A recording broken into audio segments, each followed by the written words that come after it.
Welcome back to the Boo Review. So we wanted to hit you up with another movie review because this is one that we watched recently and I felt really passionate about it. I will see how Jared felt about it.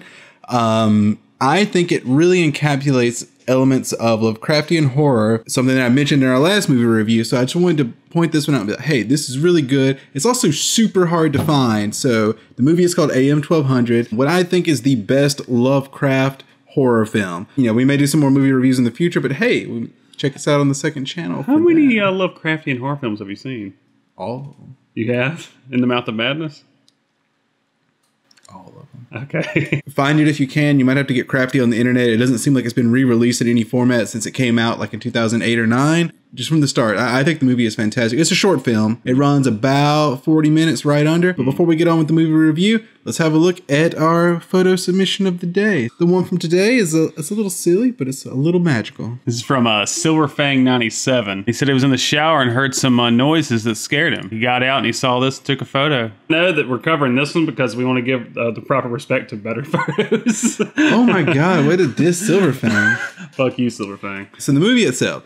AM 1200, written and directed by David Pryor. I've got my cheat sheet over here. David Pryor did go on to do productions for some nifty documentaries and extras on some big feature films like Zodiac and Benjamin Button, other stuff. But anyway, AM 1200, I think it's fantastic.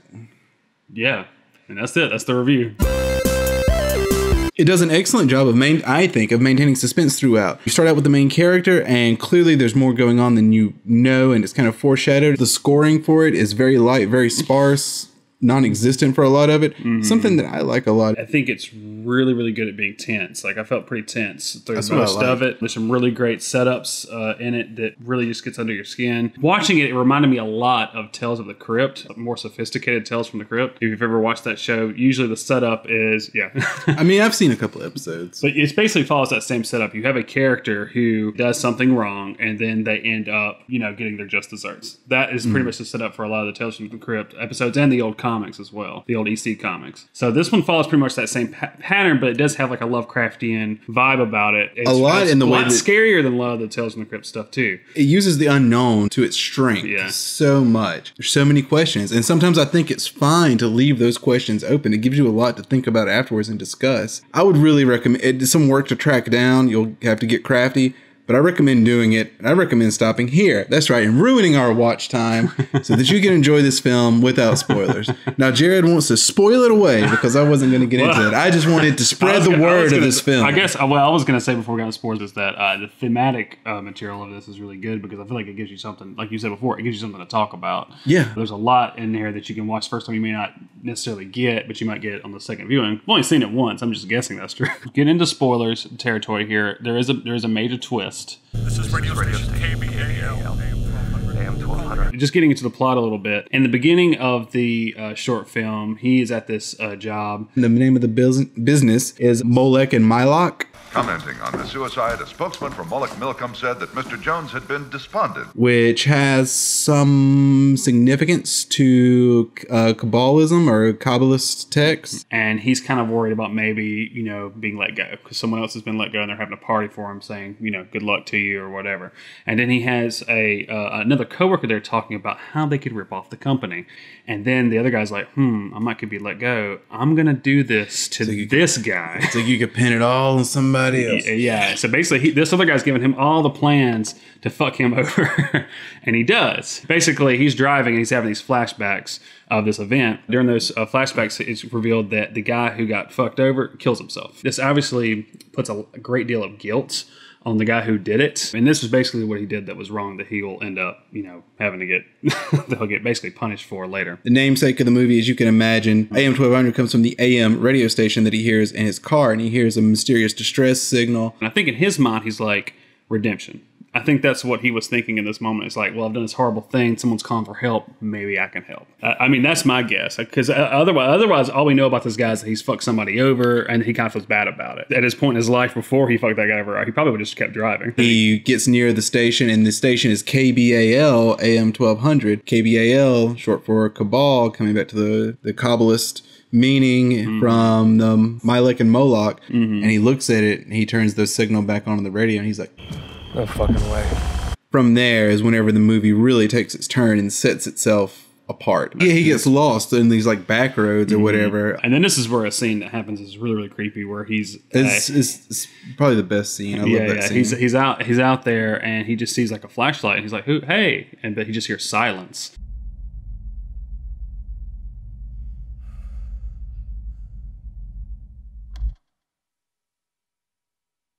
He's like, fuck this. God, we just ruined this movie. Yeah, that's fine. This is a spoiler section. Then the next, no one's going to watch it. They might as well watch us just narrate it for them. Then there's the next section where he finally gets to the radio station and there is a man there. He seems crazy. He just seems like he's out of his freaking mind. But then as the movie goes along, you realize that this man has been going through some really crazy shit. And then Kinetic pressure. Kinetic pressure. We transmit, it receives. And this is the major spoiler. If you've been watching this, I don't care about spoilers, whatever. I don't care. I'm gonna watch you guys' video anyway. This is a major, major, major spoiler. We recommend you watch the short film first before this. Basically, this man has been feeding people to a god, I'm guessing.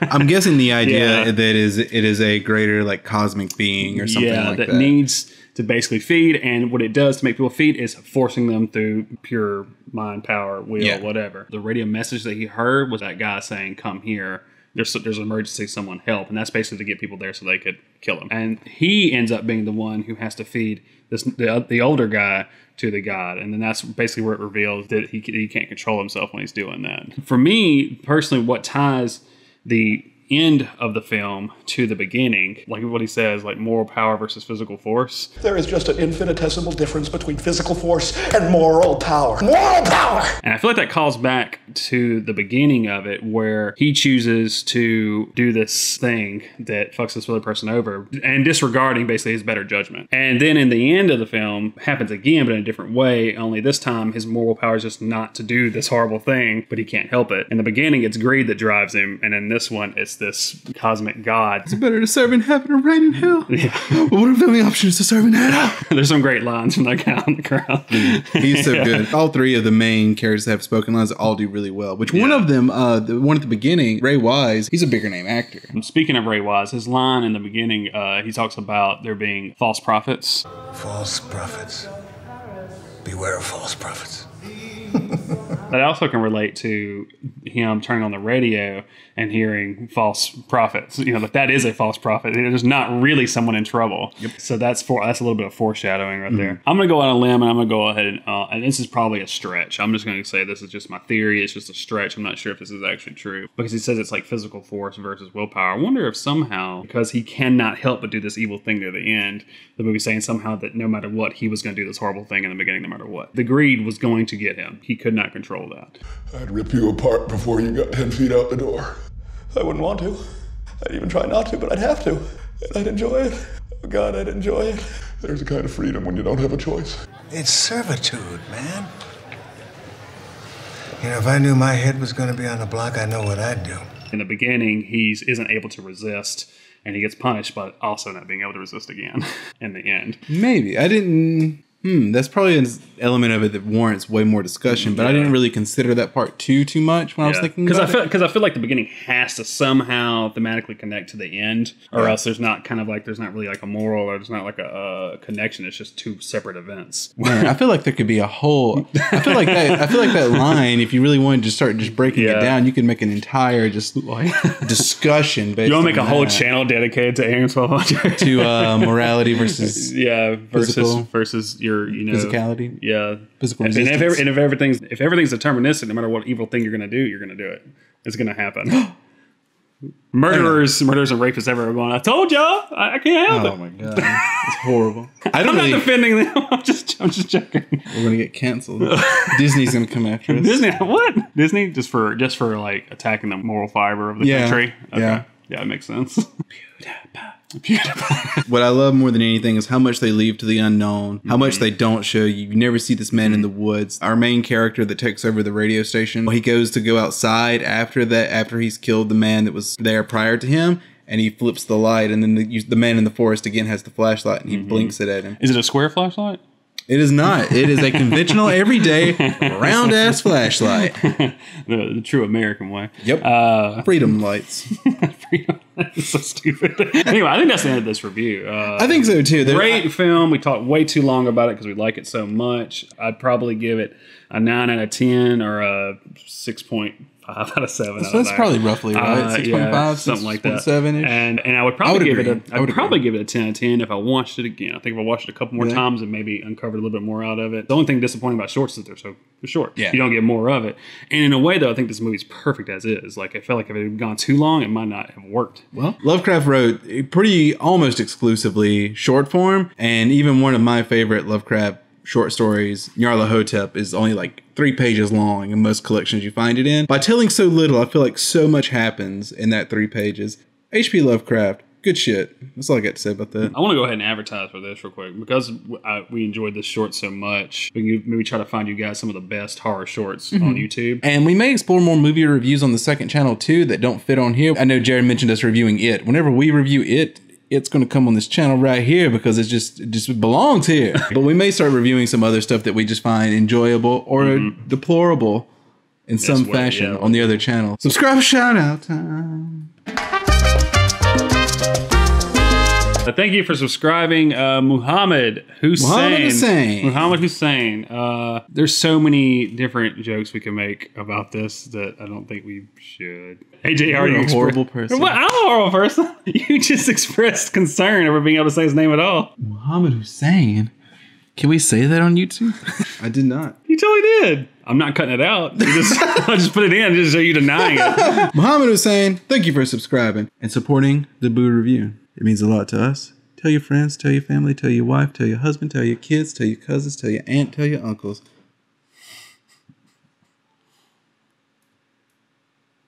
All right. Oh my God, you're freaking me out. That's how you handle that. Okay, all right. You make them feel awkward about it. Okay, that's fine. Okay. Let's thank Squid Squiddly for coming up with spooky cons.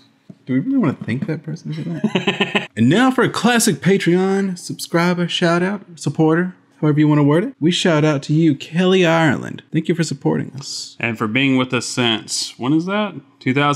March 2016. Just over a year. That is crazy. Yeah. That is so awesome. Thank you, Kelly. Did Vincent drop us? Did Vincent Roberto drop us after we shouted him out? I think Vincent was like, I can't stand the shame of knowing these men anymore. Vincent. You feel betrayed?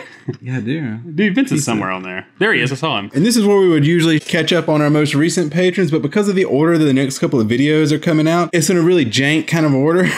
So I don't know if this is coming out before or after the Bigfoot list. So hey, check out our Bigfoot list one way or another. And in that video of the best Bigfoot sightings is where the shout out for the most recent patrons is. I know that whole little segment of explaining that was a little haphazard, but that's the way that this recording session has gone, and I'm not sure what's coming first. So we'll just stick with the classic this time, and then we'll be better. Yeah, we always get better. I think some people think we're getting worse. Well, there you go. So my dick. That's how I'm in the movie.